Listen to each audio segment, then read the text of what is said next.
everyone. Are you awake on this gloomy, cloudy Sunday morning? I just came back from South Africa a week and a half ago. It was 3 weeks where I didn't see one cloud in the sky, and my heart was so happy. And I thought I brought some of the good weather back, but clearly I ran out. So I'm very sorry for the weather. So first of all, like Laura said, we have a Social Responsibility Sunday, and I, together with my husband, we actually lead the Social Responsibility Ministry here in Nation Gent. And for those of you who are new or who have no idea who I am, my name is Luana. I moved from South Africa to Belgium in 2017, got married to Matthias, who is now upstairs. And we, in 2023, had our son, who's now 16 months old, and in October, we are adding 2 girls to the family. So there is some growth happening. I did not just eat a lot of breakfast before I came. But that's enough about me. Like I said, it's Social Responsibility Sunday, and I am super, super, super excited because it's really a topic that stirs a lot in my heart, a lot of passion. And I'm very excited to share a little bit with you guys this morning about what our heart is behind this ministry, what we feel we as a church are called to do when it comes to social responsibility. And yeah, we really just believe that God has called us to have compassionate hearts towards people around us, whether it's people in need, whether it's our colleagues, our friends. We just believe that God has called us to put on compassionate hearts. But before I run ahead, I thought it might be interesting for those of you who don't know, just to explain a little bit what we do here in church with social responsibility. Now, we kind of work on 2 different levels. We first have our national level, and we have our international level. Now, national is more like our local level, and there we have our Love in Action ministry, our Love in Action outreaches. And I don't know, who has been to a Love in Action outreach here in the past? Guys, it is, over the last 2 years, we have seen so much relationship being built first of all, it's a ministry where we really want to reach out and build relationship and serve the homeless community here in Gent. And over the last year, we've seen so much growth in relationship with the homeless people here in Gent. And it has been so fruitful. I've been able to pray with so many of them. We actually, in January, we had our very first Love in Action dinner. I think it was a New Year's dinner we did, where we actually invited the people to come and have dinner here in church. We served a 3-course meal for them, and it was really a moment where there was no us and them. It was just we all sat together around the table, and we had food together. There was great conversation. We got to know each other, and yeah, we got to build those relationships further. We created kind of a space where they are welcome, they are heard, they are seen, and they are just part of us. They are normal people. And yeah, that is what we really try to do with our local ministry. We hope to branch out and serve in other ways as well in the future. But for now, that is what we do. We are very excited, and if you want to be part of it, in the summer we're going to do another dinner like that. More information about that will still come, but definitely keep your eyes open for that. Then we have our international level, or our international leg of social responsibility, And first of all, we partner with the organization Compassion, and we specifically focus on Ethiopia. Now, I will tell maybe a little bit more on that later. First, we will go over to our social responsible missionaries, which are Benjamin and Astrid, and their little boy Boaz. Now, they currently serve in Guinea, in I think it's Western Africa, if I'm not mistaken. But Astrid is a pediatrician, and she is actually serving in a hospital in Guinea. And Benjamin, her husband, is starting up a sustainable agricultural program where they plant food. But if you hear the updates, like he does a little bit of everything there, it's really, really amazing. So we are very excited to see what God is going to do through them. So definitely, if you guys have time in your prayer time, also pray for them, keep them in your prayers. It obviously comes also with a lot of challenges. So I think they really could use your prayers as well. Now, to come back quickly to Compassion, we actually have very good news. Now, or what the organization does, but they basically partner with local churches within poverty. Just is very evident, and where a lot of people live under the poverty line. So they go locally, partner with a local church, then they set up a children's program. They write themselves into that program, and then Compassion goes and looks for a sponsor for each of these children that financially sponsors them. And when they find a sponsor for a child, that child can buy clothes, can go to school, can basically use that for their basic needs. But then they also, when, let's say, I sponsor a child, I also write letters back and forth to that child. So that child communication. So you actually also build relationship with that. So it goes a bit deeper because they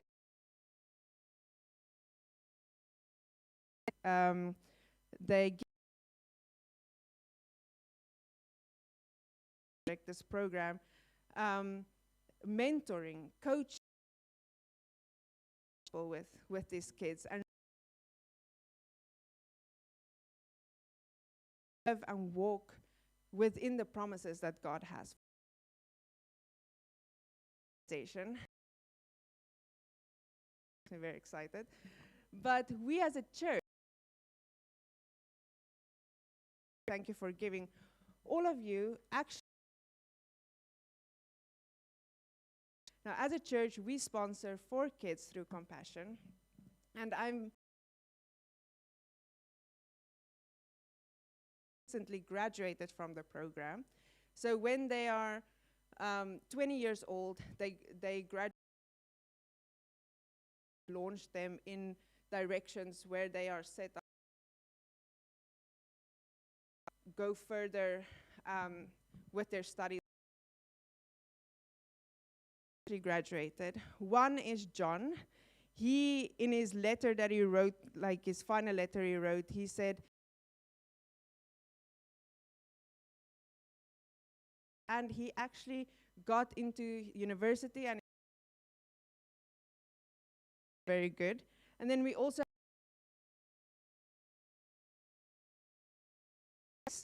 and she said she is hoping to now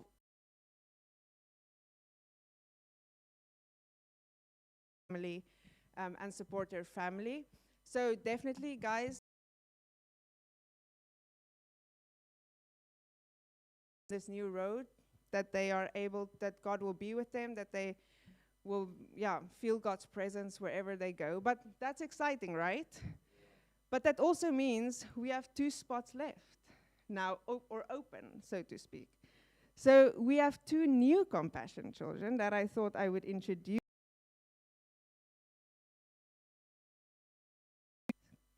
There they are. So we have Tesfalem, a small town in Ethiopia, and now it was very, very interesting. So when you actually are able from them where they kind of introduce themselves and they tell in his letter explain that he can in the family unit is to take care of the sheep, right? The money that we gave him to go and buy 2 new sheep. 2 sheep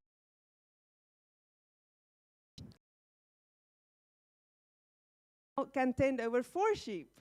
So that is, guys, I think if I don't know if you know, that actually for them means they can use the wool to make blankets or whatever they need. They can use the milk to drink, to cook with, and yeah, maybe, I don't know, maybe later on they can also sell and trade, and I can give you a sheep and you can give me a cow or whatever, however it works. So it's actually like, there's multiplication and there is fruitfulness in that. So he was also very adamant to let us know, like, he has 5 friends, and with these 5 friends of his, they play soccer together. So in his letter, you could really see his personality come out. So that was very cool. Then underneath there, we have Baruch. Now, we don't know yet a lot about Baruch because I just got his introduction like 2 weeks ago, and so I didn't yet receive his letter. But in his introduction, the only thing he said was he really wants to be a pilot when he grows up. So I think he's 10 years old, or 11 years old, if I'm not mistaken. And he lives in the same town as Tesfalem. So maybe, I don't know, he is one of the 5 friends that Tesfalem plays soccer with. I don't know. So those are our 2 new kids. And I think when I write the letters to them and receive the letters, I always try to encourage them with a Bible verse and with something. From here it's hard to always do something. So I don't want to say the only thing we can do. I want to ask if you guys will please pray for both Tesfalem and Baruch, and then our other kids as well, Eloy and Rahina Taud. They are also in Ethiopia. Guys, just for a lot of these kids take care of their families often as well. So just that God will give them, show his love and that he will guide them, and that they will know that they are seen and they are loved, and that God is their provider. So I would ask you, please pray for them. I am very excited, and I will keep you guys updated on the letters and what they say. They're always buying a cow or a few chickens, and they're always very excited to tell that, so it makes me excited. Now, you guys might wonder, why am I telling you all of this? Like, what is the reason? Why are we concerned with other people? Why are we concerned with the well-being of other people? Well, today I want to tell you we are concerned because God is concerned about them. God cares for his people. In Psalm 113, as you can see there, it speaks of a God who cares and who looks down at his people and see, like, I love every single one of you, and I so deeply care about every single one of you. It says in Psalm 113, he raises the poor from the dust and he lifts the needy from the ash heap.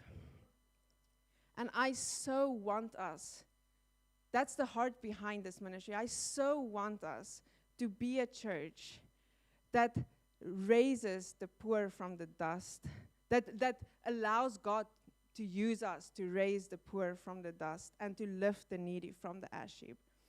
But it goes further than that, because you see, God is a God of abundance. He's not just a God of just bare minimum. He doesn't just help. He doesn't just show compassion. He doesn't just give us the bare minimum. It says there, and lifts the needy from the ash heap to make them sit with princes. God goes the extra mile. We are not just here to sit and look at the need in the world and be like, I do have compassion for them. I do have empathy for them. No, we uplift them. God is a God that renews, rebuilds, and uplifts, refreshes, that repairs. He doesn't just help the bare minimum.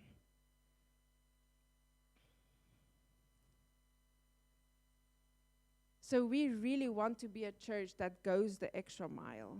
We really want to be a church that sees the need and that looks around us and that acts on that. Because often and I understand, often it can be very, very intimidating. I mean, guys, if we just look at the world around us, there is no lack of need. Like we can just step out of our houses in the morning, and we can identify need. We can open up our WhatsApp and the prayer groups or the groups that you are on, and you can see that the world is in desperate need. Whether it's locally, whether it's internationally, the world is in need of Jesus very, very much. And if we as a church are passive, if we as a church are too intimidated, too scared, to enter anything in there, to step out and to at least, even if it's the smallest thing, to relieve some of the need that you see around you. If we don't do it, who's going to do it?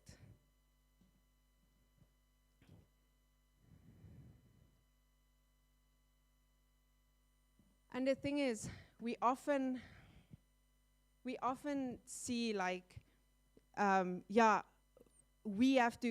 we meet someone else's needs, we help them, but it's not just that the person in need that gets helped. Often God speaks to us when we serve, when we reach out. God teaches us as well. I remember, so in South Africa, I started doing social responsible mission trips when I was 16. So I would go in the school holidays. We would be a group of people. It was part of an organization. We were a group of people, and we would go and live in the informal settlements in South Africa. Now, it's really, if I say these people's houses, it's really, you can't really describe it as a house. It is basically 4 like steel plates that they put on top of each other and call it a house. It's really, those people really have nothing. And it is there by serving where my base of who God is was really, really formed and shaped. And it's there when serving where I learned what lordship is, where I learned what trusting God means, where I learned what having joy despite of my circumstances mean. That's where I learned what boldness is, what courage is, what it means to be so dependent on God for literally every single step you take. That's where God taught that to me. So it's not always just, yeah, we are doing these great things for these people and we are helping them. No, it's God is helping them, but God is also teaching you. And that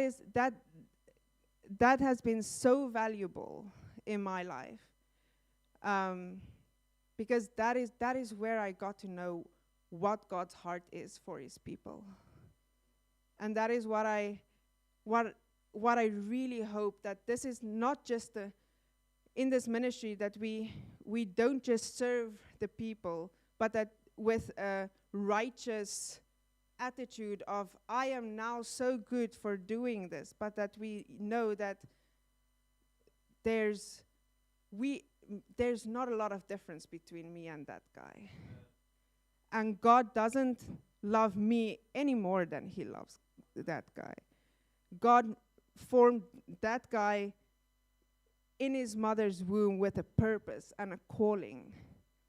And if we can look at people like that, then it becomes, then the playing field is even, and then it becomes easy to say like, hey, like, I see, is there something that I can do? Or I see that you are looking a bit down. Do you want to have a chat? Or whatever that is.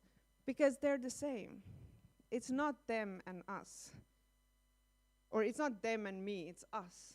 It's we.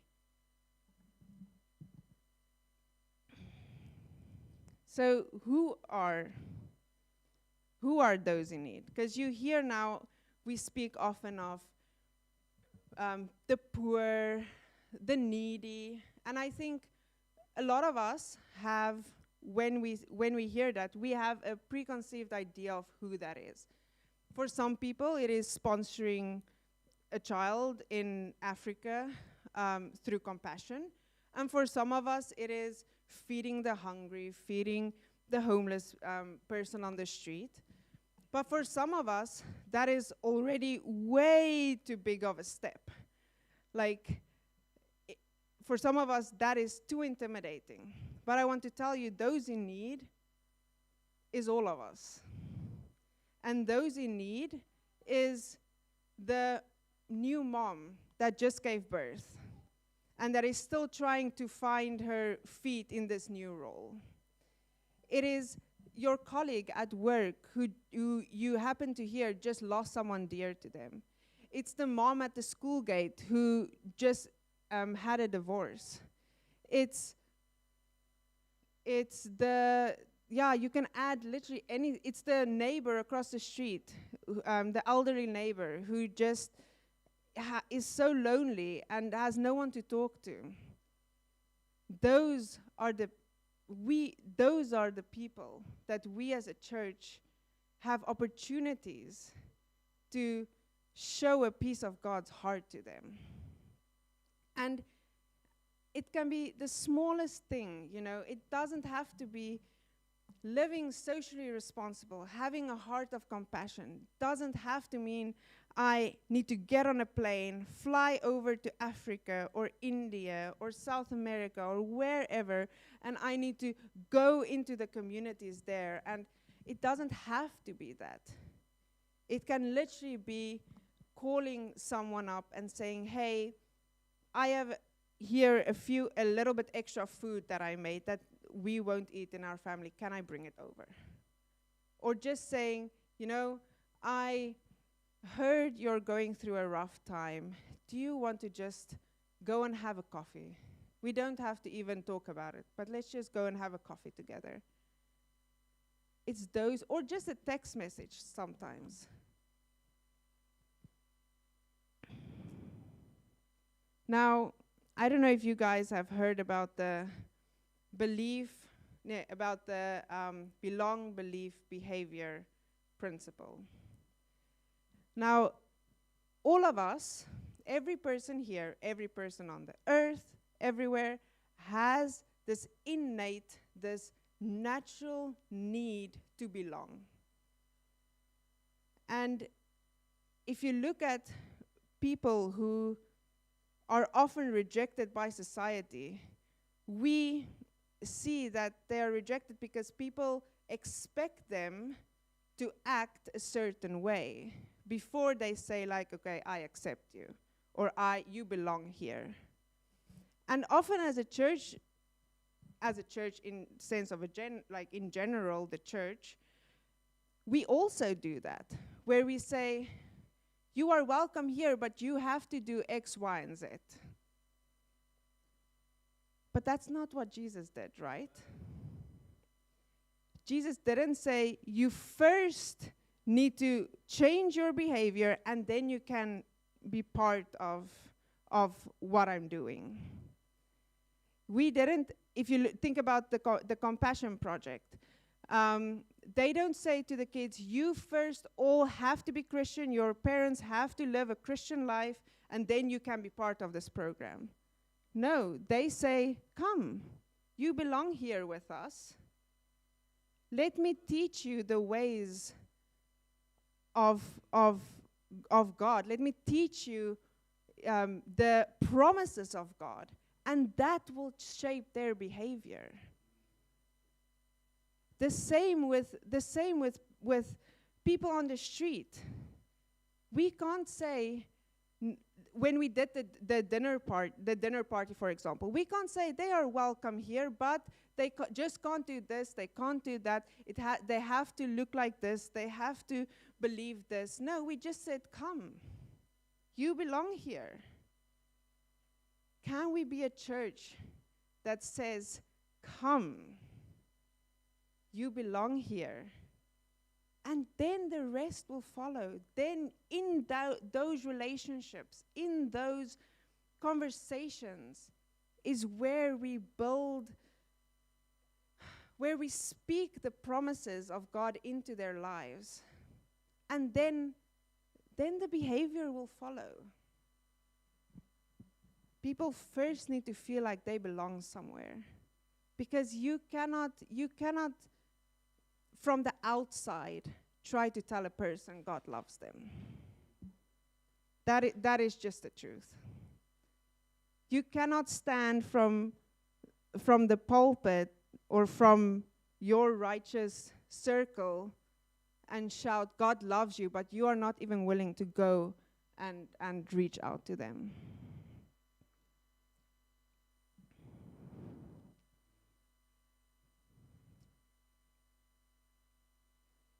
Now, how do we do it?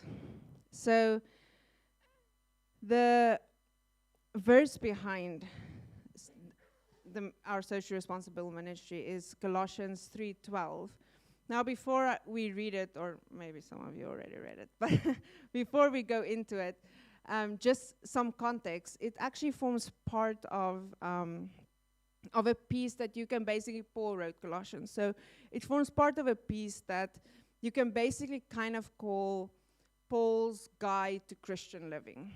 And it starts off where Paul basically says, focus your eyes on the things of heaven, on the things above. Don't focus on the things here on earth. And he goes on to kind of explain that we need to put off or turn away from things like lies, slander, malice, wrath, all of these things, and we need to turn towards the things that pleases God. We need to kind of put on a new self. So we put off the things that displeases God, and we put on the things that pleases God. And then he gets to this verse, and it says, Put on then,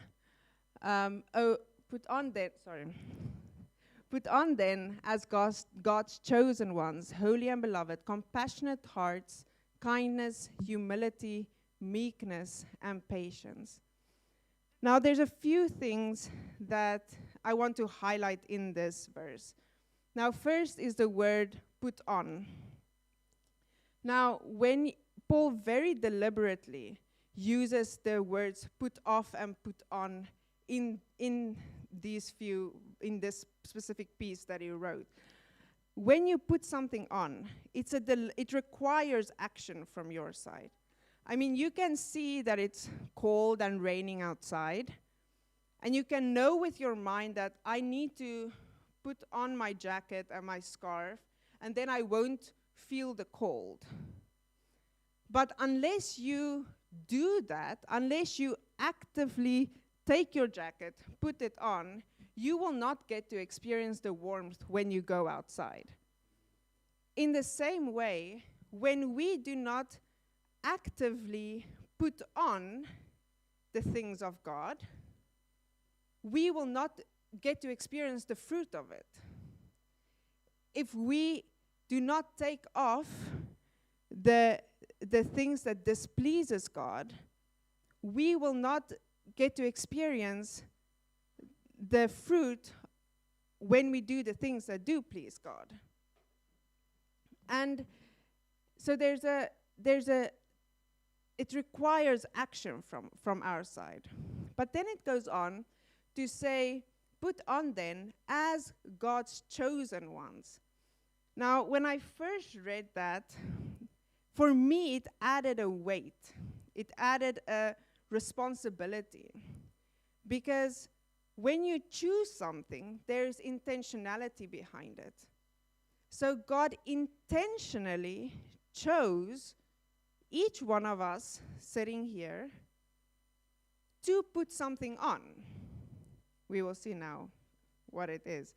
But God intentionally chose each one of us. That means we have a responsibility to perform the action of putting something on. We have the responsibility, because we are chosen by the King of Kings, to put on compassionate hearts, to put on a heart of kindness, to put on a heart of humility.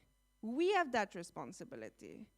God is a gentleman. He does not force us. He will guide us, but he's not going to force you. He's not going to, the way that I have to force my 16-month-old to wear his jacket, God is not going to do that, you know?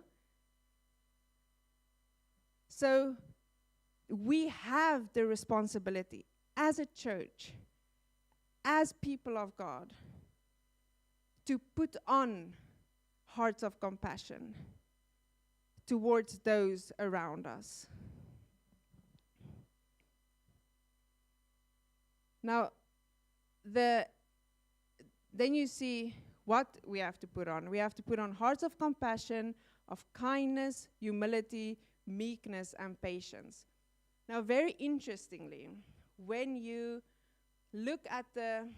go back and you look at the original Greek meaning of each of these words individually, all of these words is an active word. It's a verb. It's a word that requires action. Because often, it's easy to look at a situation. It's easy to look at Baruch or Tesfalem's situation and be like, I feel for them. I do have compassion for them. I do have empathy for them. I sympathize with them. You can look at whoever and be like, oh yeah, like I do. But that is not the compassion that Paul speaks about here. Paul speaks here about a compassion that compels you to action. He speaks about a kindness that compels you to action. It's not just a passive, but I'm a kind person. It is there is so much of God's kindness in my heart that I cannot do anything else but move. And I cannot do anything else but serve, but reach out to those in need.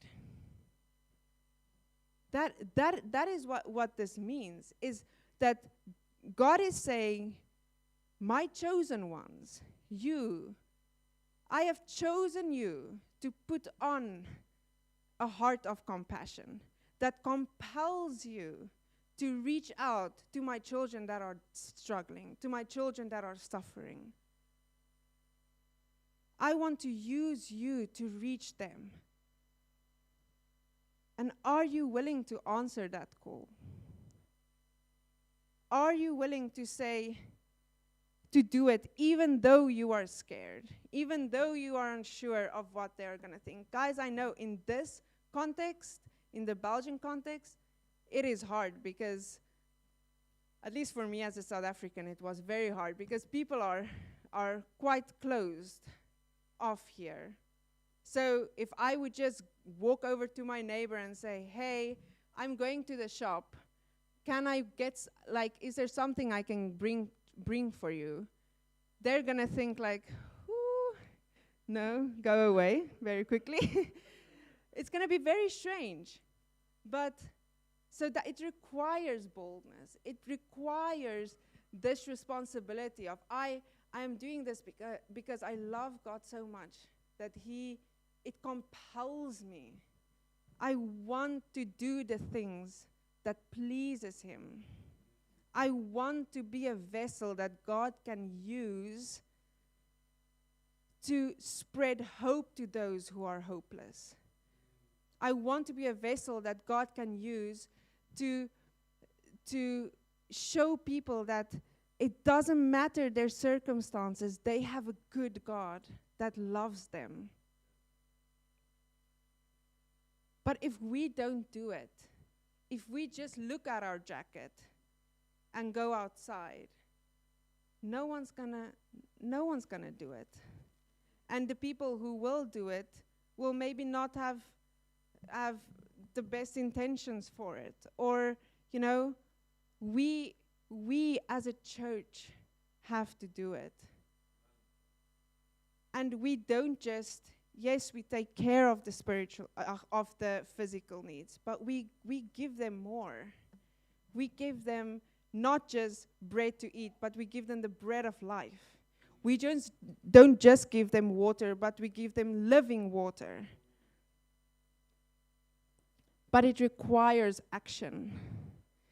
It cannot just be that we sit and look at all of the need around us, and because it's just too much or too intimidating, we just focus. Or because our lives, that's also something that happens. Sometimes we are so overwhelmed by our own needs, because we are also not living in the best of times, I guess. There's a lot of needs within our church, within my family.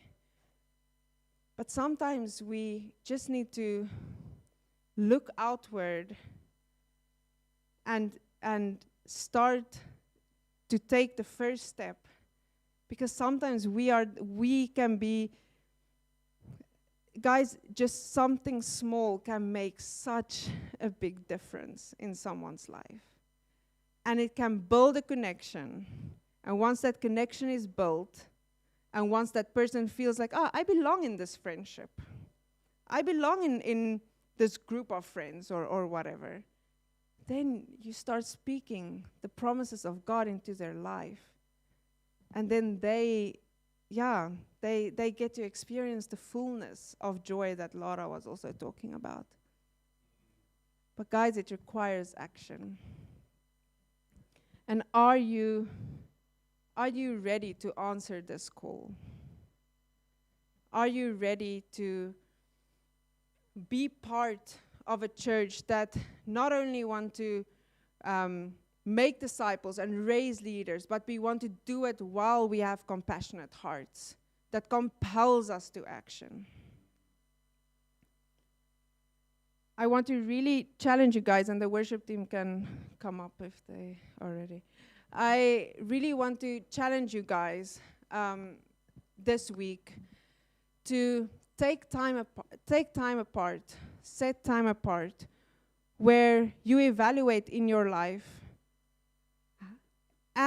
do I get, I don't know if I can go back, do I get the responsibility that we as Christians have?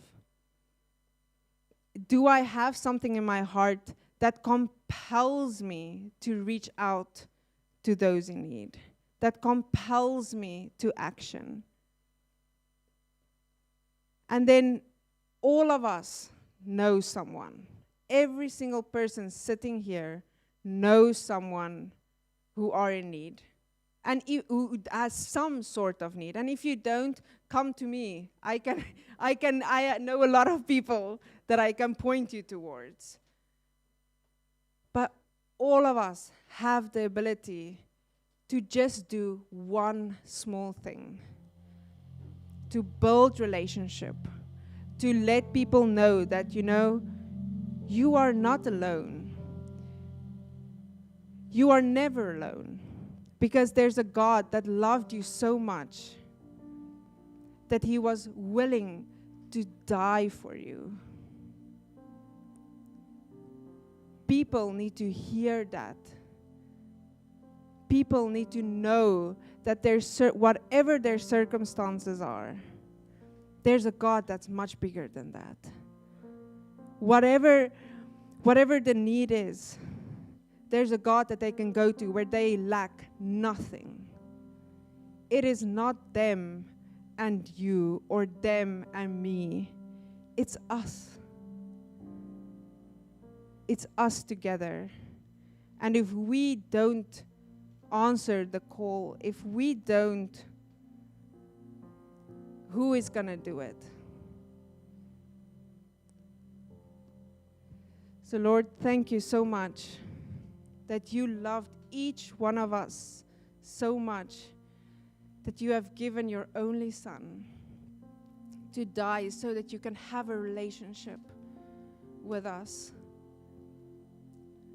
Lord, I pray that you will stir in our hearts the people that we can help, the people that we can have influence on, the people that we that you can reach through us, Lord. Lord, I pray that you will give us then also the boldness and the courage to step out and to actually put on the coat, put on the jacket, put on the compassionate heart, the heart of kindness, the heart of humility, and compels us to action.